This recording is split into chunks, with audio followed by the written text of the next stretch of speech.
एक डॉक्टर अपना बदला लेने के लिए एक लड़के को किडनैप करके सर्जरी से उसको लड़के से लड़की बना देता है। लेकिन आखिर उस लड़के ने ऐसा क्या कर दिया था, चलिए जानते हैं। तो कहानी की शुरुआत में रॉबर्ट नाम के एक प्लास्टिक सर्जन को स्पेन की एक लोकल यूनिवर्सिटी में लेक्चर देते हुए दिखाया जाता है, जहां पर रॉबर्ट बता रहा था कि पूरी दुनिया में अभी तक सिर्फ 9 फेस ट्रांसप्लांट हुए हैं और उन 9 में से 3 फेस ट्रांसप्लांट सर्जरीज में उसने हिस्सा लिया है। लेक्चर के बाद घर जाते समय वो एक हॉस्पिटल के सामने रुकता है और एक एम्प्लॉय को रिश्वत देकर ब्लड का एक बैग लेता है। दरअसल रॉबर्ट अपने घर पर वेरा नाम की एक औरत पर एक इलीगल एक्सपेरिमेंट कर रहा था, जिसके बारे में उसने किसी को नहीं बताया था। रॉबर्ट ने वेरा को अपने घर के एक कमरे में बंद कर रखा था। वेरा हमेशा ही एक फुल बॉडी सूट पहने रखती थी। उसके पास उस बंद कमरे में करने को कुछ नहीं होता था, इसलिए वो खुद को बिजी रखने के लिए योगा करती, किताबें पढ़ती और अपने कपड़ों को फाड़कर डरावनी डॉल्स बनाती। घर पर एक गूंगी औरत समय समय पर उसके लिए खाना लेकर आया करती थी। इसके अलावा अगर वेरा को किसी और चीज की भी जरूरत पड़ती तो वो रूम में लगे वॉइस कम्युनिकेटर के जरिए रॉबर्ट की मॉम मेरिलिया से मांग लिया करती। वहीं जब रॉबर्ट घर वापस आता तो वो सबसे पहले अपने साथ लाए हुए ब्लड को अपनी लैब में एक मशीन में रख दिया करता था। इसके बाद वो अपने रूम में जाकर हिडन कैमरा से पहले वेरा को देखता। जब उसे सब कुछ ठीक लगता तो वो वेरा के पास जाता। लेकिन एक दिन शाम को जब वो घर वापस आता है तो वो हैरान रह जाता है। दरअसल वेरा को पता था कि कैमरा कहाँ लगा है, इसलिए कैमरा से बचने के लिए वो दूसरी तरफ मुंह करके एक बुक के पन्नों से अपने शरीर को घायल कर लेती है। जब डॉक्टर उसके पास जाता है तो देखता है कि उसके पूरे शरीर पर कट के निशान थे। वो तुरंत वेरा को अपने प्राइवेट ऑपरेटिंग रूम में लेकर आता है और उसका इलाज करने लगता है। तभी वेरा रॉबर्ट से कहती है कि इस पिंजरे में रहने से अच्छा मैं मरना पसंद करूंगी। डॉक्टर उसका ट्रीटमेंट करते वक्त मन में सोचता है कि अगर वो सच में मरना चाहती तो उसके जख्म किसी और जगह पर होते। इसके बाद रॉबर्ट आर्टिफिशियल स्किन बनाने का एक ऐसा एक्सपेरिमेंट शुरू करता है जिसमें उसे जानवरों के खून की जरूरत थी और सरप्राइजिंगली कुछ दिनों के बाद उसका ये एक्सपेरिमेंट कामयाब हो जाता है और अब रॉबर्ट आर्टिफिशियल स्किन का इकलौता इन्वेंटर बन गया था। इस स्किन की खासियत ये थी कि इसे न तो कोई कीड़ा काट सकता था और न ही यह आग से जल सकती थी। यहाँ पर रॉबर्ट आर्टिफिशियल स्किन को वेरा की नेचुरल स्किन से रिप्लेस करता हुआ उसे कहता है कि अब उसकी स्किन को कभी भी चोट नहीं लगेगी और न ही उसकी स्किन को मच्छर काटेंगे। लेकिन वेरा को इस स्किन से बहुत बुरा लगता है। थोड़े दिनों बाद रॉबर्ट इस आर्टिफिशियल स्किन को ऑफिशियली एक मेडिकल सिंपोजियम में प्रेजेंट करता हुआ झूठा दावा करता है कि वो जानवरों पर इस स्किन के एक्सपेरिमेंट को करने में सक्सेसफुल हो गया है, जबकि उसने ये एक्सपेरिमेंट वेरा पर किया था। वो बताता है कि इस स्किन को कभी भी मलेरिया जैसी गंभीर बीमारी नहीं हो सकती। रॉबर्ट अपने स्किन इन्वेंशन का नाम अपनी वाइफ के नाम पर सिंड्रेला रखता है, जो कि एक कार एक्सीडेंट में मर गई थी। उसका लेक्चर खत्म होने के बाद उस ऑर्गेनाइजेशन का प्रेसिडेंट उसे अलग ले जाकर पूछता है कि आखिर उसने इस आर्टिफिशियल स्किन को इतना हार्ड कैसे बनाया कि ये स्किन मलेरिया से भी सुरक्षित है, क्योंकि ऑर्गेनाइजेशन के प्रेसिडेंट को वो स्किन नॉर्मल स्किन से कुछ अलग लग रही थी। यहाँ पर रॉबर्ट उसे झूठ नहीं बोल पाता। वो उसे बताता है कि उसने पिग सेल्स से जेनेटिक इंफॉर्मेशन लेकर ह्यूमन सेल्स में डाल दिया है। अब भले ही रॉबर्ट ने एक चमत्कारी खोज की थी, पर प्रेसिडेंट उसके सपोर्ट में खड़ा नहीं होता और वो रॉबर्ट को उसके सारे रिसर्च बंद करने के लिए ऑर्डर देता है। इसके बाद रॉबर्ट अपने फ्रेंड मार्क के पास जाकर उसको सब बता देता है। मार्क उससे कहता है कि अब उसे अपने पुराने सर्जरी के काम में लौट जाना चाहिए। यहाँ से रॉबर्ट जब घर पहुंचता है तो वेरा को थोड़ी देर स्क्रीन पर देखने के बाद उससे मिलने जाता है और उससे कहता है कि तुम्हारा काम अब खत्म हो गया है, अब तुम पूरी तरह से ठीक हो और तुम्हारे शरीर को किसी और सुधार की जरूरत भी नहीं है। ये सुनकर वेरा उसे थैंक्स कहती है और मन ही मन सोचती है कि अब वो एक नॉर्मल लाइफ जी पाएगी। वो रॉबर्ट के साथ इंटीमेट होने की कोशिश करती है ताकि रॉबर्ट उसे इस कैद से आजाद कर दे, पर रॉबर्ट अनकंफर्टेबल फील करता हुआ वहाँ से चला जाता है। अगले दिन मेरेलिया रॉबर्ट को वेरा के बारे में कहती है कि वेरा बहुत खतरनाक है, इसलिए तुम्हें उसे मार देना चाहिए। लेकिन रॉबर्ट मेरेलिया की बात को इग्नोर करता हुआ उससे कहता है कि घर के बाकी सारे नौकरों को काम से निकाल दो, क्योंकि अब उन्हें इतने सारे लोगों की जरूरत नहीं है। रॉबर्ट और सारे नौकरों के वहाँ से जाने के बाद टाइगर का कॉस्ट्यूम पहने एक आदमी आकर दरवाजे की घंटी बजाता है, जो कि मेरेलिया का बेटा जेका था। जेका अपना बर्थ मार्क कैमरे में दिखाकर अपनी पहचान देता है। तभी मेरेलिया बाहर आकर उसे घर के अंदर जाने से मना करती है, क्योंकि वहाँ विजिटर्स के लिए आना मना था। लेकिन जेका जबरदस्ती घर में घुस जाता है। मेरेलिया ये सोचकर उसे कुछ नहीं कहती कि वो जेका को किचन में बैठा लेगी। किचन में वो जेका को कुछ खाने को देती है। उसी टाइम टीवी पर एक ज्वेलरी शॉप में डकैती की खबर दिखाई जा रही थी, जिसे देखकर मेरेलिया समझ जाती है कि जेका यहाँ उससे मिलने नहीं बल्कि पुलिस से छुपने के लिए आया है, क्योंकि उसके कॉस्ट्यूम की वजह से पुलिस उसे कार्निवल की भीड़ में पकड़ नहीं पाई। तभी जेका मेरेलिया से कहता है कि मैं चाहता हूँ कि रॉबर्ट मेरे चेहरे की सर्जरी करके मेरा चेहरा बदल दे ताकि कोई भी मुझे पहचान न पाए। जिस पर मेरेलिया उसे कहती है कि रॉबर्ट कभी भी ऐसा नहीं करेगा और जल्दी से उसे वहाँ से जाने को कहती है। इसके बाद जेका किचन में अल्कोहल ढूंढने लगता है। तभी अचानक उसकी नजर सिक्योरिटी कैमरा पर पड़ती है, जिसमें उसे वेरा योगा करती हुई दिखती है। वेरा का चेहरा देखकर वो उसे पहचान जाता है और सोचता है कि आखिर वो यहाँ कैसे है, क्योंकि वो तो मर चुकी थी। यहाँ पर मेरेलिया किचन में छुपाई गई गन निकालकर जेका को वहाँ से जाने के लिए कहती है, पर जेका उस पर कूद कूदकर उसके हाथ से गन छीन लेता है और उसे एक चेयर से बांधकर ऊपर वेरा के रूम में जाने लगता है। लेकिन वेरा के रूम का डोर लॉक देखकर वो वापस अपनी माँ के पास आता है और उसे धमकाता हुआ उससे चाबी ले लेता है। पर जैसे ही वो डोर खोलता है तभी वेरा अपनी सेल्फ डिफेंस में उसे किक मारती है। वेरा उसकी पकड़ से खुद को छुड़ाने की बहुत कोशिश करती है पर ज़ेका उससे ज्यादा ताकतवर था, इसलिए वो उस पर कंट्रोल पाकर उसे उठाकर बेड पर ले जाता है और वहाँ वो वेरा के साथ जबरदस्ती करने लगता है। इसी बीच अचानक रॉबर्ट घर वापस आ जाता है। तभी वो सिक्योरिटी कैमरा में सब कुछ देख लेता है और गुस्से में अपनी गन निकालकर वेरा के रूम में जाकर ज़ेका को शूट कर देता है। ये देखकर मेरिलिया सोचती है कि काश वो वेरा को भी मार डालता। इसके बाद रॉबर्ट ज़ेका की बॉडी को ठिकाने लगाने के लिए वहाँ से ले जाता है। तब मेरिलिया वेरा को रॉबर्ट और ज़ेका के बारे में बताती है कि वो दोनों नाजायज भाई थे। वो वेरा से कहती है कि ज़ेका उसे एक नौकर से हुआ था, लेकिन जब वो पेट में था तो वो नौकर उसे छोड़कर चला गया। वहीं रॉबर्ट उससे अपने पुराने मालिक से हुआ था। उसके मालिक ने उससे उस बच्चे को लेकर अपनी बांझ पत्नी को दे दिया और सबसे यही कहा कि उसकी पत्नी ने उस बच्चे को जन्म दिया है। इस तरह कानूनी तौर पर वो दोनों ही उसके पेरेंट्स थे, पर मेरिलिया के दिल में रॉबर्ट के लिए ममता थी, इसलिए उसने उसका पालन पोषण अपने हाथ से किया। यहाँ पर वेरा मेरिलिया से पूछती है कि ज़ेका को ऐसा क्यों लगा कि वो मुझे जानता है, तो मेरिलिया उसे बताती है कि वो रॉबर्ट की पत्नी सिंड्रेला जैसी दिखती है। यहाँ पर वो वेरा को ये भी बताती है कि ज़ेका की परवरिश अपनी माँ से दूर सड़कों पर हुई थी, इसलिए वो बिगड़ गया और एक दिन वो अचानक पुलिस से बचने के लिए घर आया और अपनी माँ से मदद मांगने लगा। पर तभी सिंड्रेला ने उसे देख लिया और पहली नजर में ही उसे उससे प्यार हो गया। कुछ दिन बाद वो दोनों घर से भाग गए, पर बदकिस्मती से उनकी कार एक्सीडेंट होने की वजह से ज़ेका तो बच गया, लेकिन सिंड्रेला का चेहरा बुरी तरह से जल गया। तभी रॉबर्ट किसी तरह सिंड्रेला को गोद में उठाकर घर ले आया और उसने घर के सारे मिरर्स को छुपा दिया, जिससे सिंड्रेला अपना जला हुआ चेहरा न देख सके। एक दिन सिंड्रेला अपनी बेटी को बाहर गाना गाते हुए सुनती है और उसे देखने के लिए खिड़की की तरफ जाने लगती है कि तभी उसे खिड़की के शीशे में अपना चेहरा दिख जाता है, जो जलने की वजह से काफी डरावना हो चुका था। वो अपने इस डरावने चेहरे को बर्दाश्त नहीं कर पाई और उसने खिड़की से कूदकर अपनी जान दे दी। वहीं उसकी बेटी अपनी माँ की मौत की वजह से सदमे में चली गई। अब जब मेरिलिया वेरा को ये सब बता रही थी तभी रॉबर्ट ज़ेका की बॉडी को दफनाकर वापस आ जाता है और वेरा की ऑफर को स्वीकार कर लेता है और उसे अपने साथ सुलाता है। थोड़ी देर बाद रॉबर्ट को एक सपना आता है जिसमें उसे वही दर्दनाक घटना दिखाई देती है जो 6 साल पहले हुई थी, जब उसने अपनी बेटी नॉर्मा के साथ एक शादी अटेंड की थी ताकि नॉर्मा सोशल लाइफ में नॉर्मल हो सके। उसकी बेटी को उसकी माँ की मौत से हुए सदमे से उबरने के लिए जो दवाइयाँ दी गई थी उनके असर से नॉर्मा एक टीनेजर लगने लगी थी। पार्टी जोरों शोरों से चल रही थी। तभी रॉबर्ट देखता है कि नॉर्मा पार्टी में नहीं है, जिसे वो ढूंढने एक गार्डन में जाता है।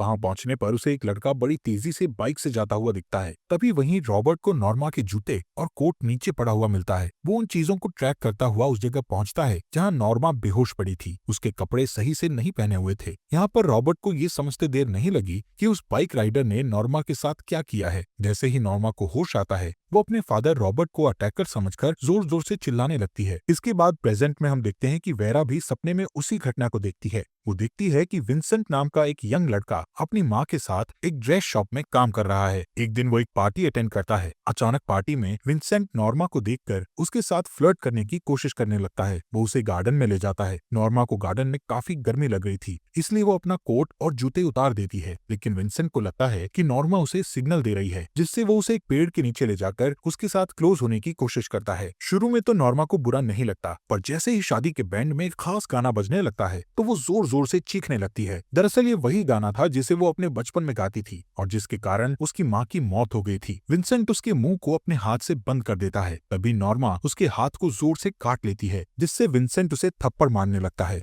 और जल्दी जल्दी उसके कपड़े ठीक करके वहां से भाग जाता है। वो इस बात से बेखबर था कि रॉबर्ट ने उसकी बाइक की लाइसेंस प्लेट को देख लिया है। कुछ दिनों के बाद जब विंसेंट अपनी बाइक से कहीं पर जा रहा था तो रॉबर्ट एक कॉस्ट्यूम पहनकर अपनी वैन से उसकी बाइक को हिट करके उसे गिरा देता है। इसके बाद रॉबर्ट उस पर एक बेहोशी का इंजेक्शन शूट कर देता है, जिससे विंसेंट बेहोश हो जाता है। रॉबर्ट उसे अपने घर के पुराने गैराज में ले जाकर बांध देता है। जब विंसेंट उस पर चिल्लाने लगता है तो रॉबर्ट उस पर पानी की पाइप से पानी की बौछार कर देता है। शाम को रॉबर्ट विंसेंट को खाने में सिर्फ चावल और पानी देता है। वहीं विंसेंट की माँ पुलिस स्टेशन में जाकर अपने बेटे के बारे में पूछती है, जिस पर पुलिस ऑफिसर उसे कहता है कि विंसेंट की बाइक हमें पहाड़ की चोटी के पास मिली है, जिससे हमें लगता है कि विंसेंट या तो पहाड़ से गिरकर मर गया होगा या फिर वो शहर को छोड़कर चला गया होगा। वहीं रॉबर्ट अपनी बेटी नॉर्मा से मिलने मेंटल हॉस्पिटल में जाता है, पर वो अभी भी उससे डर रही थी क्योंकि उसे लग रहा था कि रॉबर्ट ने ही उसके साथ जबरदस्ती करने की कोशिश करी है। अचानक एक दिन वो भी अपनी माँ की तरह अपनी जान ले लेती है और इस घटना से रॉबर्ट एक नॉर्मल नॉर्मल डॉक्टर से एक पागल सन की साइंटिस्ट बन जाता है। नॉर्मा के फ्यूनरल के कुछ दिन बाद वो घर आकर विंसेंट के सारे बाल और दाढ़ी शेव कर देता है। इसके बाद उसे बेहोश करके उसको अपने ऑपरेटिंग रूम में ले जाकर मार्क और अपने 2 साथी डॉक्टर्स की मदद से विंसेंट की जेंडर चेंज सर्जरी कर देता है।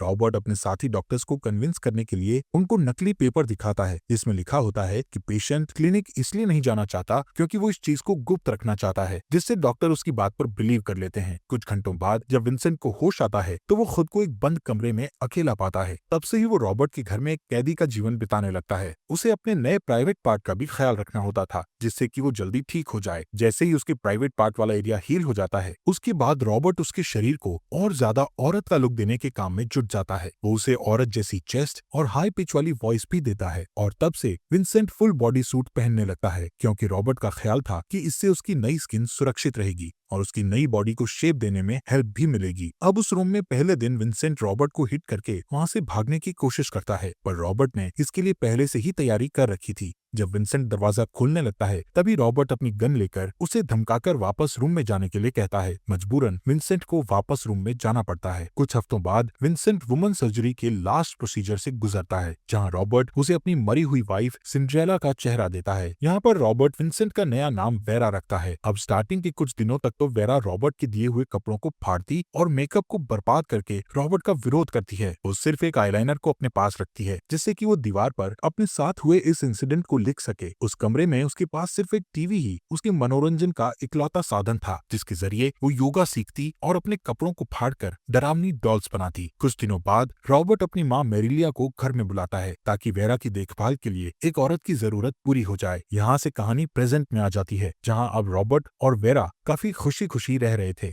एक दिन वेरा मेरिलिया के साथ शॉपिंग के लिए जाती है। जैसे ही वो दोनों घर से बाहर निकलती हैं, तभी रॉबर्ट का दोस्त मार्क उससे मिलने आता है। मार्क उसे आज का न्यूज़पेपर दिखाता है जिसमें कई लोगों के साथ साथ विंसेंट के गुमशुदा होने की भी खबर छपी थी। अब क्योंकि मार्क ने ऑपरेशन के समय विंसेंट को देखा था इसलिए वो वेरा को पहचान जाता है और रॉबर्ट से कहता है कि उसने उससे झूठ क्यों बोला। इस पर रॉबर्ट अपने ड्रॉवर से गन निकालकर उसे धमकाने की कोशिश करता है। तभी अचानक वहाँ वेरा के आ जाने से उनकी बातचीत रुक जाती है। वेरा मार्क से कहती है कि उसने ऑपरेशन के लिए अपनी पूरी सहमति ली थी। ये सुनकर वो चला जाता है। शाम को वेरा और रॉबर्ट फिर से एक दूसरे के करीब आते हैं, पर यहाँ पर वेरा को ज़ेका के अटैक के कारण अब तक पेन हो रहा था। वो स्क्रीन को लाने के लिए बाहर जाती है और इसी मौके का फायदा उठाकर अपना बदला लेने के लिए रॉबर्ट की गन भी छुपाकर अपने साथ ले आती है। इसके बाद वो रॉबर्ट से कहती है कि तुमने मेरी पूरी जिंदगी बर्बाद कर दी और तुरंत उसे शूट कर देती है। नीचे मेरिलिया गोली की आवाज सुनकर अपने साथ अपना गन लेकर आती है, पर वेरा बेड के नीचे छुपकर उसके आने का इंतजार कर रही थी और जैसे ही वो रूम के अंदर आती है